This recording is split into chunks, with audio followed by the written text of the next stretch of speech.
et aussi c'est l'idée que le pouvoir peut avoir aussi de l'outil de la formation.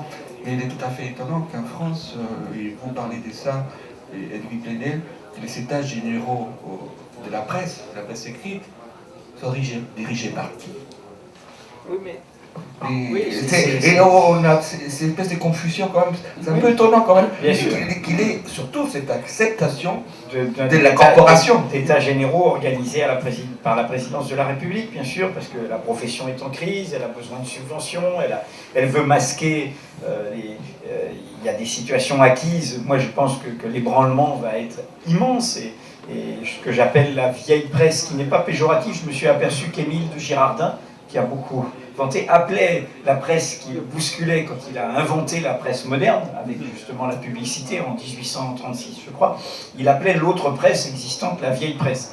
Bon, c'est-à-dire en clair, il y a, pour le dire très clairement, le numérique sera au cœur de tous nos métiers. Ça ne veut pas dire ni la mort de l'image, ni la mort de la télé, ni la mort de la radio, ni la mort du papier. Ça veut dire réinventer le type de papier, le type de radio, le type d'image, le type. Pourquoi il sera en amont? Parce que, de toute façon, c'est du numérique. À la télévision, c'est du numérique. À la radio, c'est techniquement du numérique. Et s'agissant du papier, le numérique supprime. Et le papier, je vais reprendre ma vieille formule, est au cœur de la vie d'une démocratie, de l'agenda d'une démocratie, de sa hiérarchie. On sait bien que les médias de masse, les médias apparemment dominants, sont des médias qui sont par ailleurs, paradoxalement, dépendants de cette presse de référence qu'est la presse papier. Elle leur donne une certaine hiérarchie de l'information par rapport à leurs journaux qui vont mouliner plus sommairement pour le grand public. Le numérique supprime 3 coups. Il supprime le papier, c'est écologique. Il supprime l'impression, et c'est notre industrie lourde. Et il supprime la distribution, c'est notre poteau noir, c'est ce qu'on contrôle le moins. Et alors, demandez-moi pourquoi Bakchiche, qui est... Non, ça c'est... Je veux bien. Vous pouvez répondre à la question. Mais oui, pourquoi ils font un hebdomadaire? Mais je pense qu'il y aura d'autres tentatives que celle de Bakchiche demain, parce que, je dis souvent, ce n'est pas les propriétaires des diligences qui ont inventé les locomotives. Je pense que demain, après-demain, comme on dit dans le jargon des pure players, c'est-à-dire des journaux d'information consistants sur Internet, réinventeront une nouvelle offre papier, qui tiendra compte de ce qu'a dit Philippe tout à l'heure, c'est-à-dire que vous n'achèterez plus un papier pour qu'il vous ressasse ce que vous avez déjà entendu. Il faut que ce soit une vraie plus-value, il faut que ce soit quelque chose en plus. Mais ce que je veux dire sur les états généraux, il y a besoin d'une discussion de la profession. Nous venons de créer, avec d'autres sites indépendants, un syndicat professionnel des éditeurs de la presse indépendante en ligne. Il y a des enjeux professionnels. Nous sommes aussi un secteur économique. Nous sommes à la fois un enjeu démocratique et un secteur économique. Donc moi, je n'ai rien contre toutes ces discussions. Mais là où je vous parlais justement de l'écosystème, mais qui ne renvoie pas, là je pense que c'est pas que nous les journalistes, c'est vous tous, c'est nous tous. C'est que il n'est pas normal, moi je suis à l'aise de le dire, je l'ai dit sous la présidence de François Mitterrand, je l'ai dit sous la présidence de Jacques Chirac, et je le dis sous celle-ci qui vraiment pousse le bouchon beaucoup plus loin que les 2 précédents, qui avaient un peu le sens des limites, même s'ils ont commis eux aussi des abus. Et donc je dis que nous avons un vrai problème. Je pense que ce présidentialisme qui réduit la politique à un seul principe, l'élection d'un homme, le pouvoir d'un homme, l'humeur d'un homme, la cote d'amour d'un homme, dessèche notre vitalité démocratique. Et surtout, je pense que ce n'est pas à la hauteur des défis d'une époque qui est complexe, qui appelle de la délibération, qui appelle de l'échange, qui appelle de la discussion. Ce n'est pas un seul homme qui va nous amener par sa volonté, et on voit bien pourquoi le système tourne à vide aujourd'hui. Tout d'un coup, on a l'impression que les mots n'ont plus de sens, que cet homme qui nous semblait, à certains, pas moi, mais d'autres disaient, mais il est énergique, il va bouger les choses, et tout d'un coup, on a l'impression que c'est comme un hamster dans sa cage, que tout d'un coup, ça ne marche plus, ça ne prend plus prise. Eh bien, je pense que ça renvoie à ça. Ce n'est pas possible. C'est un âge préhistorique de la politique. Par rapport à la complexité du monde, regardez, le président des États-Unis est très puissant, mais il y a une culture du contre-pouvoir, de la limitation. Par exemple, le pouvoir de nomination. Notre président a une masse de nominations, mais il n'y a aucun contrôle véritable sur ces nominations, aucun moyen de les discuter là. Et on voit bien que la Cour des comptes, et c'est quelqu'un de son camp, Philippe Séguin, fait émerger cette question-là. Donc, voilà, je veux dire que la question des États généraux et la question de l'état des médias renvoient à ce problème-là, qui est problématique. Et les rédactions, de ce point de vue, je l'ai dit à France Inter, je n'ai aucun problème personnel avec Jean Lucas, mais je pense qu'en tant que professionnel, il ne devait pas accepter d'être nommé par le président. Il ne devait pas.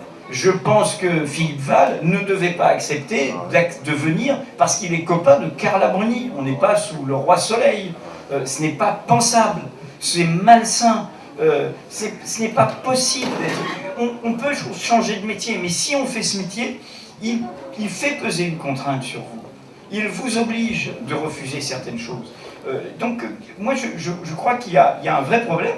Et pourquoi Jean Lucas s'est autorisé à dire oui, il a eu cette formule.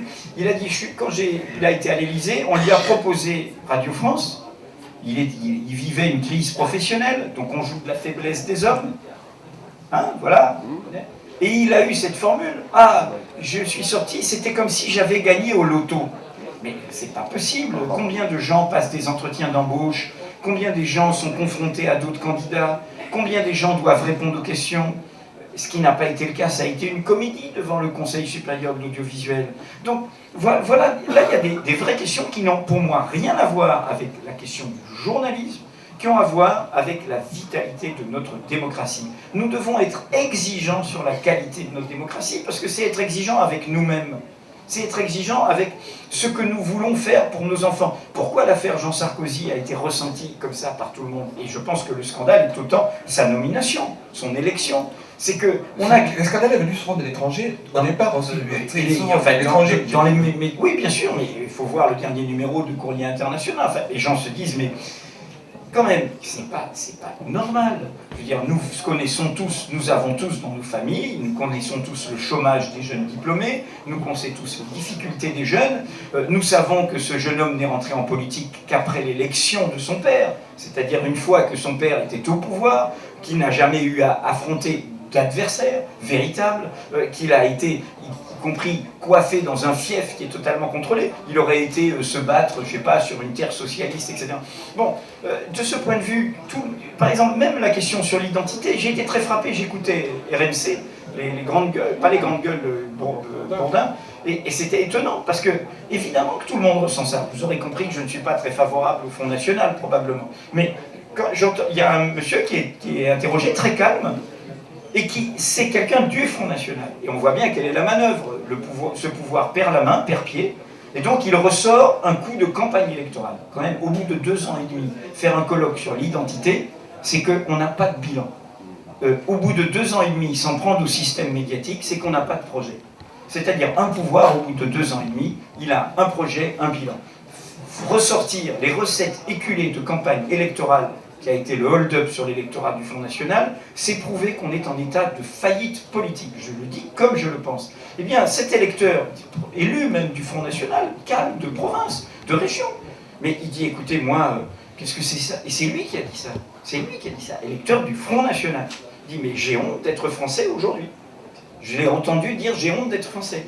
Pourquoi? À cause, c'est cette gabegie, regardez l'histoire de la présidence de l'Union européenne, ces dépenses, ce népotisme, regardez quand même, il y a eu les Jeux Olympiques, débat sur les Jeux Olympiques en Chine, à l'époque. Débat, polémique, les droits de l'homme, Reporters sans frontières, c'est Robert Ménard qui est l'éditeur de ce livre. Bon, débat sur l'attitude de la France par rapport à la Chine. Et Robert Ménard, qui a l'honnêteté de dire qu'il a voté Nicolas Sarkozy, personnellement, comme citoyen, a été très en bataille contre Nicolas Sarkozy sur la Chine. Vous avez vu ce qui s'est passé la semaine dernière? Et c'est un député UMP qui a protesté. Qu'il y ait des relations d'État à État entre la France et la Chine.